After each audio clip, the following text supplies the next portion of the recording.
દેવભૂમિ દ્વારકાની ઐતિહાસિક ક્ષણ એટલે કે ભગવાન શ્રી કૃષ્ણની પાવન ધરતી પર જય દ્વારકાધીશના ઘોષ સાથે ઐતિહાસિક મહારાસની શરૂઆત કરવામાં આવી હતી। વિશ્વમાંથી પધારેલ આહિર સમાજ તથા યાદવ સમાજની બહેનો પારંપરિક પહેરવેશમાં 37,000થી પણ વધુ બહેનો દ્વારા આ ભવ્ય અને દિવ્ય મહારાસ રમાયો। જ્યારે આજ રોજ આ ભગવાન દ્વારકાધીશની સ્વર્ણ નગરીની અંદર અને શ્રી કૃષ્ણની કર્મભૂમિ દ્વારકામાં 37,000 આહિરાણીઓથી પણ વધુ આહિરાણીઓ દ્વારા ઐતિહાસિક મહારાસ રમી કીર્તિમાન સ્થાપના કરાઈ હતી। જ્યારે આવા ઐતિહાસિક રાસને નિહાળવા માટે વિશ્વભરમાંથી લોકો લાખોની સંખ્યામાં ઉપસ્થિત રહ્યા હતા। આજુબાજુ વિસ્તારના લોકો પણ ખૂબ જ મોટી સંખ્યામાં રાસ જોવા ઉપસ્થિત રહ્યા। જ્યારે આ મહારાસ થકી જગતપતિ અને આખા વિશ્વના નાથ ભગવાન દ્વારકાધીશને યાદ કરી આહિર સમાજ તથા યાદવ સમાજની બહેનો દ્વારા સ્ત્રી સશક્તિકરણ અને આત્મનિર્ભરતા અને વિશ્વ શાંતિની કામના સાથે નારી શક્તિનો જયઘોષકાર કર્યો હતો। જ્યારે મહારાષ્ટ્રની અંદર આપણા લોકલાડીલા સાંસદ શ્રી પૂનમબેન માડમ દ્વારા પણ પારંપરિક વેશભૂષા સાથે મહારાષ્ટ્રની અંદર જોડાયા, મહારાસ રમ્યો। જ્યારે સમગ્ર કાર્યક્રમની અંતે જગતગુરુ શંકરાચાર્યજી દ્વારા આ મહારાસમાં પધારી સમગ્ર આહિર સમાજની આવી જ એકતા બની રહે તેવા આશીર્વાદ બન્યા। Bureau report Lalit Shingadiya Devbhumi. જે સમાજના મારી બહેનો મનમાં જે વિચાર હતો એને મૂર્તિબંધ કરવા માટે આ કાર્યક્રમ હું આજે હમણાં સંપન્ન કરવામાં આવ્યો। અહીંયા ખૂબ મોટી સંખ્યામાં ગુજરાતભરમાંથી અને આ મહારાષ્ટ્રને નિહાળવા માટે એ બધા આવ્યા। સમાજને ખૂબ સરસ સંદેશ, એક લોહિયા આહિર, સ્વચ્છતા ત્યાં પ્રભુતા અને વિશ્વ શાંતિ માટે પણ અહીં રેલીઓ યોજાવાની છે। આ પ્રકારના સમાજને સંદેશ આપવાનું એક મોટું કામ બહેનોએ આવું સફળતાપૂર્વક આ આયોજન કર્યું અને આ આયોજનમાં 37,000થી વધારે બહેનોનું ઓનલાઈન રજિસ્ટ્રેશન થયું। એના કરતાં પણ વધારે આજે મહારાષ્ટ્રની બહેનો જોડાયા છે। અહીંયા અનેક હજારોની લાખોની સંખ્યામાં આવ્યો પણ આ કાર્યક્રમ જોવા માટે।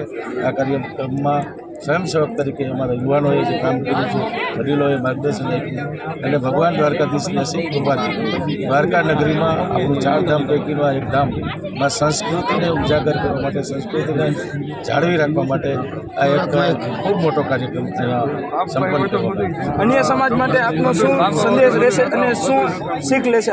કોઈ પણ સમાજમાં જ્યારે આવું કોઈ સારું કાર્ય થતું ત્યારે એમાંથી બીજા સમાજો છે એ પ્રેરણા લઈને એ સમાજ પણ પોતે સમાજ માટે, રાષ્ટ્ર માટે શું કરી શકે એના માટે આવા કાર્યક્રમના માધ્યમથી એ પણ પોતપોતાની રીતે બધા જ પોતાની જ્ઞાતિ સમાજમાં છે એ આ કાર્યક્રમનો જે માધ્યમ છે, આ કાર્યક્રમ જે રીતે યોજવામાં આવ્યો, આ કાર્યક્રમમાં બધા એક થઈ અને જે રીતે આખો કાર્યક્રમ સંપન્ન કર્યો અને એમાં ખુદ દ્વારકાધીશની અસીમ કૃપાથી આપણા સમાજની બહેનો જ્યારે એવડો મોટો કાર્યક્રમ કરે અને આ રીતે આપણે હમણાં મહારાષ્ટ્ર જે જોયો એ પ્રકારનો કાર્યક્રમ થાય એના માટે અન્ય સમાજો પણ આમાંથી ઘણી બધી પ્રેરણાઓ લઈ શકે।